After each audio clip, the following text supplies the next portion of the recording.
You might be able to retire earlier than you think.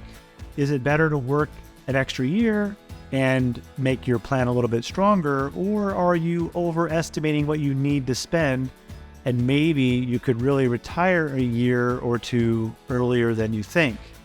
Your planned spending might be too high. You see, here's the problem. Most planners use an inflation-adjusted number, and it overestimates how much money you might really need for retirement.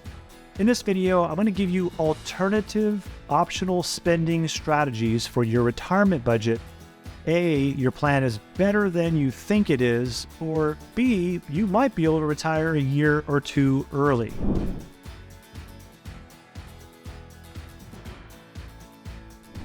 If you don't know me, I'm Nick Davis. I'm the founder of 𝙊𝙥𝙩𝙞𝙤𝙣 Wealth Management, and I'm here to show you how to retire with calmness and clarity.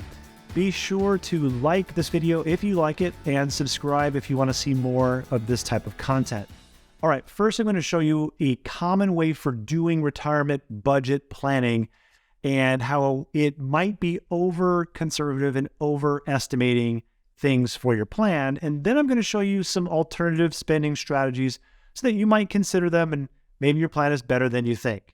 You see, the common way to do retirement spending budgeting is to take that number that you think you need and then just add inflation to it every single year.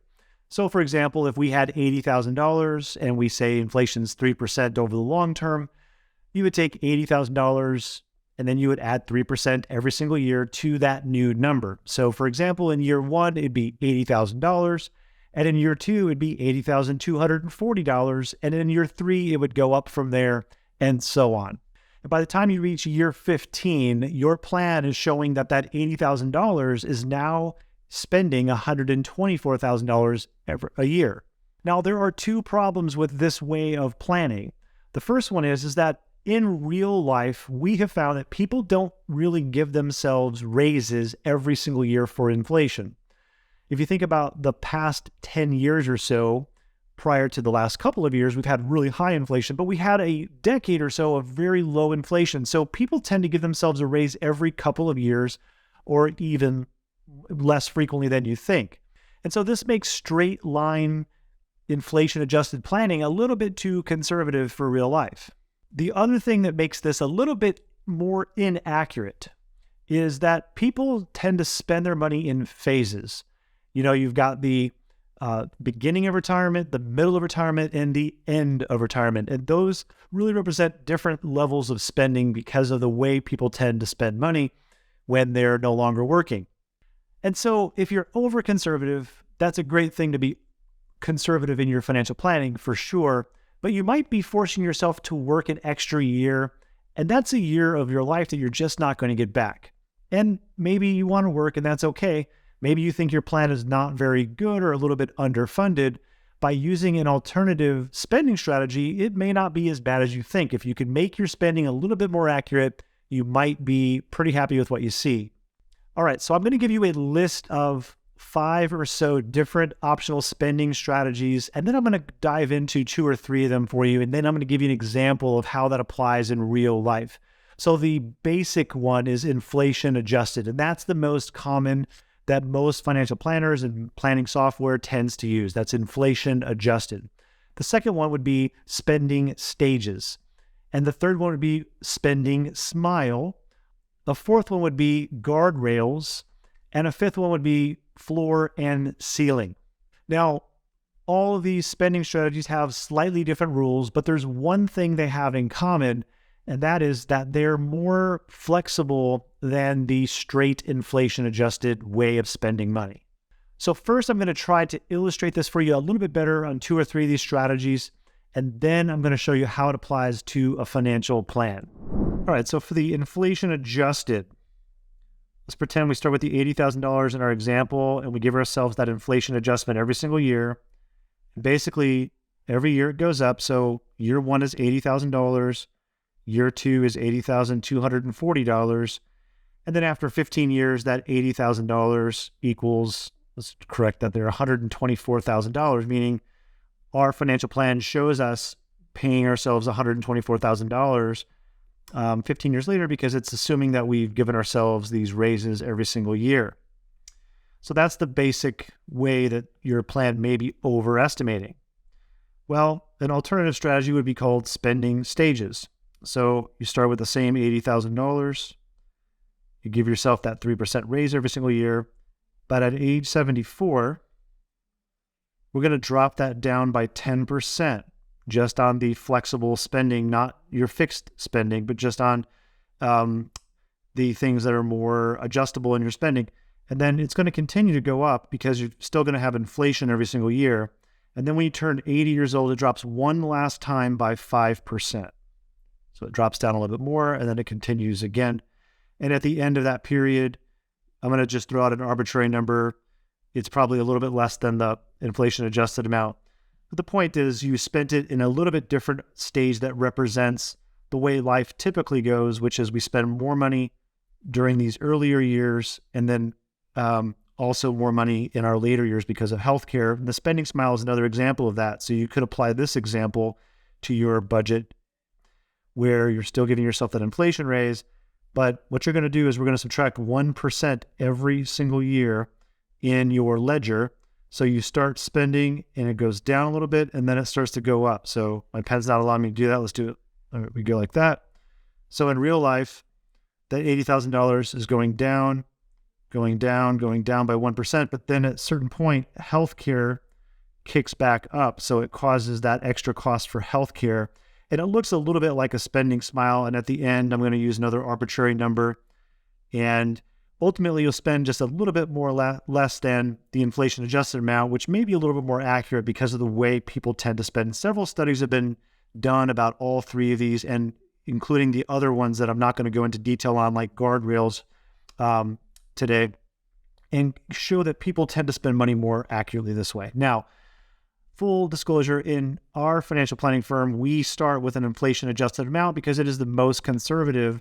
And then if that plan is successful, we look at these other possibilities because we want to be able to have these as levers to use if we need to make that plan improve over time or just to help that family spend their money more efficiently.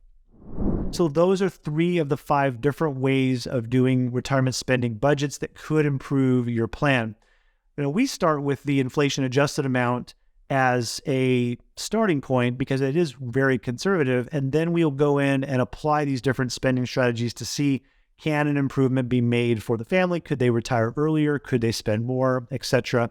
Let me give you an example of what I mean. Okay, so we've got an example of Timmy and Tori here. And let's take a look at what's going on. So Timmy and Tori, they're going to spend about, when they stop working, they're going to have about almost $50,000 in Social Security income there and about $75,000 in withdrawal from their investments. So about $125,000 inflation adjusted lifestyle. They've got all their budgets in there too, by the way. So for example, things that have been built in there specifically for them would be when they're retired, they've got, again, you can see the far left here, they've got Social Security coming in. They've got their living expenses at $73,000. Their housing is just under $14,000. Healthcare is about $16,000. They've got vacations built in there and taxes. And many times people have other things built in there as well. But the point is there's something that's specific to them that we're looking at. And then we're going to see what the confidence level is, which is basically saying, how likely is it that all of the goals can be met to one of their ages 90 or 95 years old. And I like to bring a correction to software that says probability of success and say that we tell our families that it's probability of adjustment. So what that means is that an 80 or 85% plan just means that there's about a 15% chance that you would have to make some adjustments, meaning you'd have to pull some lever. There's a 15% chance you'd have to make any adjustments. There's an 85% chance that you wouldn't have to make any adjustments to have your goals met. We do this because financial plans are flexible and life changes. And so we need to be able to change with life. So we've got Timmy retiring at 67, Tori retiring at 62. And then we've got our joint vacation goal in there. And what I want to point out is the retirement spending it's set at inflation adjusted. So I'm going to click on that, and you can see that we have other things we can apply here. So we've got inflation adjusted, we've got retirement spending SMILE, retirement spending stages, guardrails, floor, and ceiling. So these are different ways of spending, as I just mentioned. So we're going to take a look at the 85% probability of success on the proposed plan, and we're going to apply a different spending strategy. So let's go ahead and apply the retirement spending SMILE. Remember, that's the one that takes 1% off per year from the flexible expenses and then increases it later for healthcare. So now we can see we go from 85% to 97%. So that looks a lot better. And Timmy and Tori are saying, well, that's kind of interesting. Does that mean I could retire a year earlier? So let's just go ahead and see if Timmy retires 1 year earlier. Let's click the refresh button and see what happens. And the answer is probably. This number is a subjective number. We have people that retire with 80, 85% written there. So this is kind of an individual decision that we kind of walk through, but let's just say that this 91% is still very acceptable. Timmy could have an extra year of his life, and he may say, well, we've got a little button here that we built in where maybe we want to spend more money from year 1 to 5 of retirement on top of the $125,000. Can we do that? So let's just say, well, I want to spend $3,000 more per year for those first 5 years. And let's refresh that. And let's just see with this alternative spending, if we could do that. And sure enough, we can do that.